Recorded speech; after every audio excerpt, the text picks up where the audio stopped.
crypto. Toute l'actu crypto au même endroit. Les taux d'intérêt et surtout les effets de levier restent selon moi des facteurs majeurs. Et on l'a vu très récemment. On va pas parler du 10 octobre. Je vais dire très récemment. Le Bitcoin est monté en une heure jusqu'à 90 000 $, ce qui a provoqué 120 millions de dollars de liquidation. Quelques minutes plus tard, le prix est retombé vers 86 000 $ avec 200 millions de dollars supplémentaires liquidés. Donc, non, le levier n'a pas disparu. Il continue clairement de faire bouger le marché crypto. En revanche, là où je rejoins totalement Bitwise, c'est sur le rôle des institutionnels. Ces derniers mois, on a vu une avalanche de signaux très bullish. Et l'exemple le plus marquant, reste l'entrée de Vanguard. On parle du deuxième plus grand gestionnaire d'actifs au monde. Et surtout du numéro 1 en matière de capital long terme et de fonds de pension. Donc, pour 2026, ce mouvement, il a très peu de chances de s'arrêter. Ensuite, Tom Lee. Double discours. C'est Bitmain, une réserve de Ethereum. Il n'arrête pas d'en acheter et tout ça. Il nous expliquait, il y a encore quelques mois, que le Bitcoin devrait aller taper les 250 000. Il a revu à la baisse, mais il disait quand même 140 000. Sauf que c'est dans 2 semaines, la fin de l'année. Donc, il nous disait ça la semaine dernière. C'est aussi le patron de Fundstrat. Et il a prévenu quand même ses clients. Il leur a dit, attention, début 2026, peut-être le Bitcoin, il ira à 60-65 000. Donc vous voyez, des discours différents. Première prévision, le Bitcoin va casser le cycle des 4 ans et atteindre un nouveau record historique. Jusqu'à aujourd'hui, le Bitcoin a toujours évolué selon des cycles assez clairs. On distingue plusieurs phases. Le cycle Bitcoin au départ, puis l'adoption précoce, ensuite le cycle Ethereum et aujourd'hui ce qu'on appelle le cycle mainstream où le Bitcoin devient un actif plus connu, un actif utilisé par le grand public et les institutions. Le schéma classique, par le passé, était très simple. 3 années positives, souvent avec une dernière année très forte, au minimum plus 50%, puis une année négative, souvent autour de moins 50%. Sauf que dans le cycle actuel, ça coince. La 3e année, 2025, est rouge. Sécuriser tes cryptos en hors-ligne, c'est un indispensable. Investir en crypto sans les stocker en hors-ligne, c'est une connerie pour moi.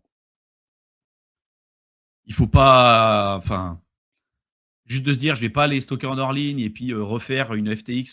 Prévision numéro 8, Ethereum et Solana feront de nouveaux records si le Clarity Act est voté. Alors Bitwise est très bullish sur Ethereum et Solana, mais avec une condition très claire, l'adoption du Clarity Act. Pour eux, 2 méga tendances vont dominer les prochaines années, les stablecoins et la tokenisation. Et ce sont précisément Ethereum et Solana qui devraient le plus en profiter si le cadre légal devient enfin clair. Sur cette année 2025, on a vu le spectaculaire hack de Bybit en début d'année. Les pirates ont dérobé 1,4 milliard de dollars, ce qui reste aujourd'hui le record en termes de vol sur les marchés crypto et qui représente 69% des montants totaux volés cette année. Les hackers crypto ont principalement ciblé cette année de grandes entités du secteur ainsi que des portefeuilles personnels, entraînant 3,4 milliards de dollars de pertes en 2025. Soit le niveau le plus élevé depuis 2022. Et comme toutes les datas, il faut aussi savoir le lire. En 2022, on sortait tout juste du bull run. Les portefeuilles personnels représentaient 7,3% de la valeur totale volée en 2022, puis 44% en 2024. Et en 2025, cette part s'établit autour de 20%. Mais si on exclut le piratage exceptionnel de Bybit, eh bien cette valeur aurait atteint près de 37%. Alors le nombre de vols a augmenté, plus de 150 000 pour cette année. Le nombre de victimes aussi, quasiment 80 000. Il y a pas mal de personnes ces derniers temps qui sont allées sur des rendements à 20% sur des stablecoins là, comme le XUSD et qui au final se sont retrouvés à tout perdre parce que le protocole, en fait, c'était pas du tout décentralisé. Personne ne savait comment ils généraient le rendement et au final, ils ont perdu les fonds. Ouais, savoir comment le rendement se génère, c'est une clé. Et c'est quelque chose, ça fait des années qu'on en parle, toi et moi, et tu es super compétent pour déterminer ça, bien plus compétent que moi d'ailleurs, pour déterminer le chemin du rendement et sa légitimité. L'euro numérique, je pense que c'est terminé. Donc, franchi une étape clé à Bruxelles. C'est accordé vendredi sur les principales dispositions ouvrant la voie à l'introduction de cette version dématérialisée, mais les banques restent très hostiles.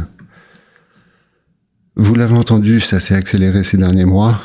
La Bread, ça y est, propose des cryptos. On a plein de banques qui se lancent dans les stablecoins. On a même des alliances avec Deutsche Bank, il y a la BNP, il y a des banques espagnoles, des banques italiennes. Toutes sont en train de suivre l'appel d'air des banques américaines, et l'Europe à contre-courant est en train de partir dans le Minitel des monnaies et les banques fuient. Je pense que c'est mort-né le truc. Sur Polymarket, on a les évaluations de no change, donc aucun changement pour la future évaluation des taux d'intérêt, donc au mois de janvier.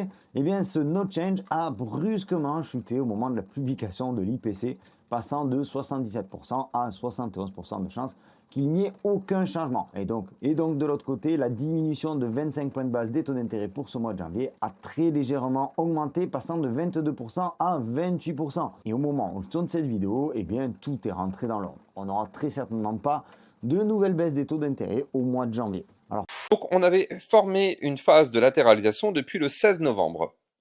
Et donc là, vous le voyez, on est venu chercher hier et avant-hier le bas du range, on a rebondi dessus. Et donc, vous le savez, quand on est dans un range, c'est simple. Quand on est en bas, on va chercher le haut. Quand on est en haut, on va chercher le bas et ainsi de suite. Si on fait un petit tour ici sur la carte pour savoir si jamais on a les baleines qui se remettent à l'achat, écoutez, on a les grosses baleines qui se remettent à l'achat. C'est depuis avant-hier, vers les 21h. On voit qu'on a ici les portefeuilles qui font des ordres à plus de 100 000 $, entre 100 000 et 1 million. Vous voyez, là, on a le CVD qui monte. Donc, on a finalement des grosses baleines qui ont bien acheté le dip depuis qu'on est revenu tester les 84 000 $ avant-hier. Donc ça, c'est plutôt une bonne nouvelle. Et c'est plutôt les petits portefeuilles qui étaient en train de vendre quand les grosses baleines achètent. Et ça, c'est plutôt une bonne nouvelle. Elles soutiennent ici le dip. En plus de ça, avec l'arrivée des ETF, on a une dominance de Bitcoin qui est restée très élevée. Si vous regardez depuis la fin d'année 2022, donc en gros depuis le bottom du bear market, la dominance de Bitcoin, elle n'a fait que monter jusqu'à, on va dire, l'été 2025, où là, effectivement, elle a commencé à retracer un petit peu, mais aujourd'hui, vous le voyez, elle reste encore quand même haute, 60%. Donc, on a encore aujourd'hui un Bitcoin qui domine le marché. Les altcoins qui ont fait très belle bougie hier, qui s'est ici heurté à leur première résistance, la Tenkan du système Ishimoku, tu vois, ça marche bien le système Ishimoku, on le voit depuis des années aux 573 milliards de dollars. Ce qu'on aimerait, c'est plutôt casser cette Tenkan, aller chercher cette Kijun qui a une résistance encore plus forte aux 587 milliards, et là ça serait cool. En gros, ici les altcoins, s'ils arrivent à faire un petit plus 3, plus 4%, dans ce cas-là, c'est direction la moyenne mobile 50, là ici c'est le prix moyen des altcoins sur les 50 derniers jours, ça sera puissant sur un petit plus 10% quasi, et là, ça peut freiner. Donc si les altcoins font un petit plus 3, plus 4, boum, ça part sur un plus 10. En plus, qu'est-ce qu'on voit? Les bears continuent à fatiguer son momentum. Bientôt, croisement boule sur le MACD. Qu'est-ce qu'on voit? Plein de divergences qui apparaissent. Donc c'est plutôt joli. Maintenant qu'on a nos BTC, nos CBBTC, on va pouvoir faire notre petite levée de dette. Et pour ça, rien de plus simple, il suffit de nous rendre sur une plateforme, comme il en existe de nombreuses sur la DeFi, qui nous permet de faire du prêt et de l'emprunt. Là aussi, on va pas aller se péter les dents sur des merdouilles sans TVL, on va aller target le GOAT, donc la plateforme AAVE. Je prends donc mon petit wallet Rabi que je te conseille fortement d'utiliser si tu veux faire de la DeFi. On a nos CBBTC, bien entendu, sur le réseau Base.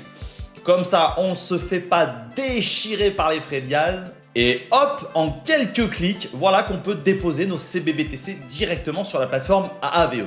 Et là, attention, magie! Nous pouvons désormais emprunter de la monnaie de singe. Oui, tu sais, les merdes de billets là, de dollars ou d'euros. Donc voilà, cette année a été, je me répète, très compliquée, très chargée émotionnellement. Et j'ai aussi une bonne nouvelle puisque ma famille va s'agrandir, je vais devenir papa. Et donc forcément, je suis plus heureux. Je suis un homme marié comblé. Et quel connard d'avoir comme ça jeté au feu tellement d'argent qui pouvait assurer un avenir à ma fille. Bref, je vous l'ai dit, ça remet les choses en perspective. Je pense que j'aborde l'an prochain, 2026, de manière beaucoup plus sereine. J'ai appris qu'on pouvait perdre beaucoup sans perdre l'essentiel. Et donc, alors côté crypto, moi j'ai toujours envie d'y croire. Je suis team bullish. Je suis toujours partie prenante de cet écosystème. Alors, ce zap t'a plu? Fais-le moi savoir en commentaire.